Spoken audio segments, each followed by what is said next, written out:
Good evening friends, एक बार फिर से स्वागत है आपका स्टडी अखाड़ा में। दोस्तों, आज की इस वीडियो में हम पढ़ने वाले हैं स्टैटिक जीके के महत्वपूर्ण प्रश्नों को। तो दोस्तों, बिना देर किए हम चलते हैं क्वेश्चंस की तरफ। दोस्तों, पहला क्वेश्चन है, चाणक्य द्वारा लिखित पुस्तक अर्थशास्त्र का संबंध किससे है, यानी किस विषय से है। ठीक है, ऑप्शन है अर्थशास्त्र से, राजनीति शास्त्र से, इतिहास से, यात्रा साहित्य से। तो इनमें से किससे संबंधित है? दोस्तों, शायद आपको पता भी हो ये किससे संबंधित है। ये है राजनीति से संबंधित। ठीक है, चाणक्य द्वारा लिखित पुस्तक अर्थशास्त्र का संबंध किससे है? राजनीति से है। ठीक है, चलिए बढ़ते हैं अगले प्रश्न की तरफ। प्रख्यात विद्वान चरक किसका राजवैद्य था? किसका राजवैद्य था? ऑप्शन दिए हुए हैं, मऊ, रुद्रदामन प्रथम, कनिष्क और इनमें से कोई नहीं। तो इसका जो राइट आंसर है दोस्तों, वो कौन सा है? कनिष्क। ठीक है, किसका राजवैद्य था? कनिष्क का राजवैद्य था। ठीक है, और ये चरक ने एक बुक लिखी थी जिसका नाम क्या था? चरक संहिता था। ठीक है, क्या था? संहिता। ठीक, ये उसके बुक का नाम था। ठीक है, चलिए बढ़ते हैं अगले प्रश्न की तरफ। भारत का आइंस्टीन कहलाता है, कौन कहलाता है? ऑप्शन है नागार्जुन, चरक, वासुमित्र, महाचेत। तो इसका जो राइट ऑप्शन है दोस्तों, कौन सा है? नागार्जुन। ठीक है दोस्तों, नागार्जुन ने एक पुस्तक लिखी है, उस पुस्तक का नाम क्या है? माध्यमिक सूत्र। क्या है? माध्यमिक सूत्र है। ठीक है, और इस बुक में उन्होंने क्या बताया है? सापेक्षता का सिद्धांत। ठीक है, इसलिए इनको हम क्या कहते हैं? भारत का आइंस्टीन कहते हैं। ठीक है, चलिए बढ़ते हैं अगले प्रश्न की तरफ। भूगोल का जनक थे, कौन थे? ऑप्शन है हिकेटियस, पॉलिडोनियम, स्ट्रॉबी, मार्टिन बेहम। तो इसका जो राइट ऑप्शन है दोस्तों, कौन थे? हिकेटियस थे। ठीक है, कौन थे? हिकेटियस थे भूगोल के जनक। ठीक है, चलिए बढ़ते हैं अगले प्रश्न की तरफ। हिमालय किस प्रकार के पर्वत का उदाहरण है? ऑप्शन है संचित पर्वत, ब्लॉक पर्वत, वलित पर्वत, अवशिष्ट पर्वत। तो इसका जो राइट ऑप्शन है वो है वलित पर्वत का। ठीक है, किसका? वलित पर्वत का। वलित पर्वत का मतलब होता है कि जब पृथ्वी की प्लेटें क्या हो जाएं, आंतरिक दबाव के कारण, आंतरिक शक्तियों के कारण क्या हो जाए? वलित हो जाएं, फोल्ड हो जाएं, और उस फोल्ड होने के कारण पृथ्वी के सतह पे बड़ी बड़ी आकृति बन जाएं।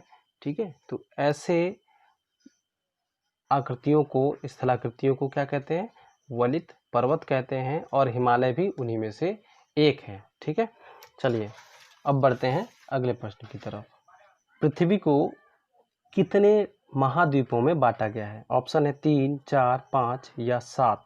तो इसका जो राइट ऑप्शन है दोस्तों, वो है 7 महाद्वीपों में बांटा गया है। वो कौन कौन से महाद्वीप हैं? वो है एशिया महाद्वीप, उत्तरी अमेरिका, दक्षिणी अमेरिका, यूरोप महाद्वीप, अफ्रीका महाद्वीप और ऑस्ट्रेलिया महाद्वीप। उसके अलावा और क्या है? अंटार्कटिका है। ठीक है, तो 7 महाद्वीप आपके ये हो गए। ठीक है, चलिए बढ़ते हैं अगले प्रश्न की तरफ। विश्व की सबसे अधिक जनसंख्या वाला महाद्वीप कौन सा है?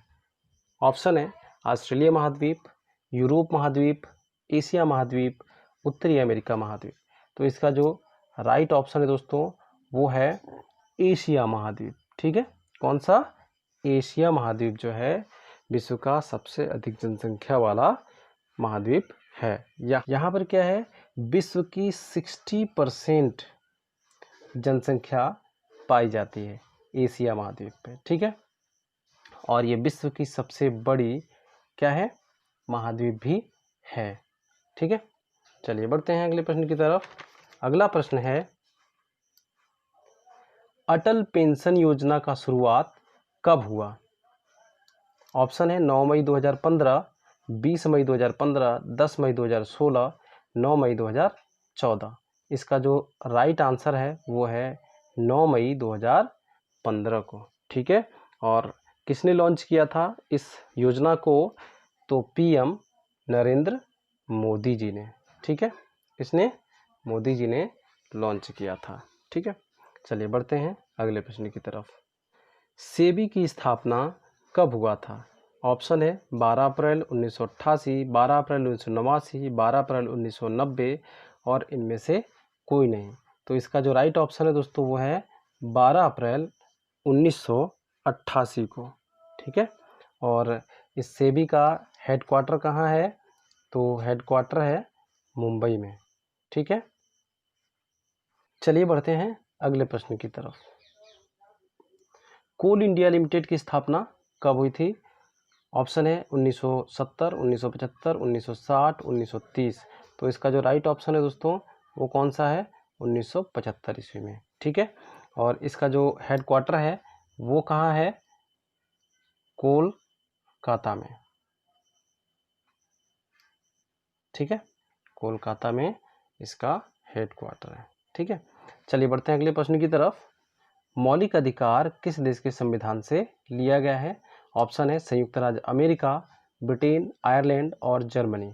तो इसका जो राइट ऑप्शन है दोस्तों वो कौन सा ऑप्शन सही है?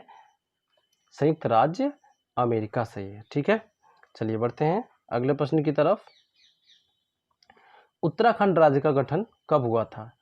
ऑप्शन है 9 नवंबर 2001, 9 नवंबर 2002, 9 नवंबर 2000 और इनमें से कोई नहीं। तो इसका जो राइट ऑप्शन है वो है 9 नवंबर 2000 में इसका स्थापना हुआ था। ठीक है, और ये देश का कौन सा 27वां राज्य था।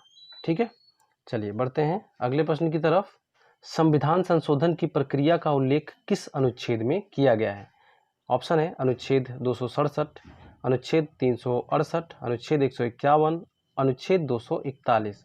तो इसका जो राइट ऑप्शन है वो है अनुच्छेद 368। ठीक है, चलिए बढ़ते हैं अगले प्रश्न की तरफ।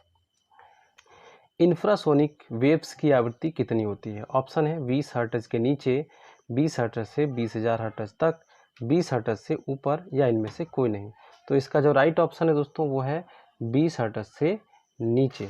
ठीक है, ये जो इंफ्रासोनिक वेव्स होते हैं इनको हम नहीं सुन पाते हैं। ठीक है, और जो जिनको हम सुन पाते हैं वो कौन सी वेव्स होती है? 20 हर्ट्ज से 20,000 के बीच। ठीक है, इनको हम क्या बोलते हैं? ऑडिबल। ठीक है, श्रव्य तरंगे। ठीक है, श्रव्य तरंगों का जो वेव्स होता है, श्रव्य तरंगों का जो आवृत्ति होती है वो कितनी होती है? 20 से 20,000 हर्ट्ज तक। ठीक है, क्या होती है? 20 से 20,000 हर्ट्ज तक।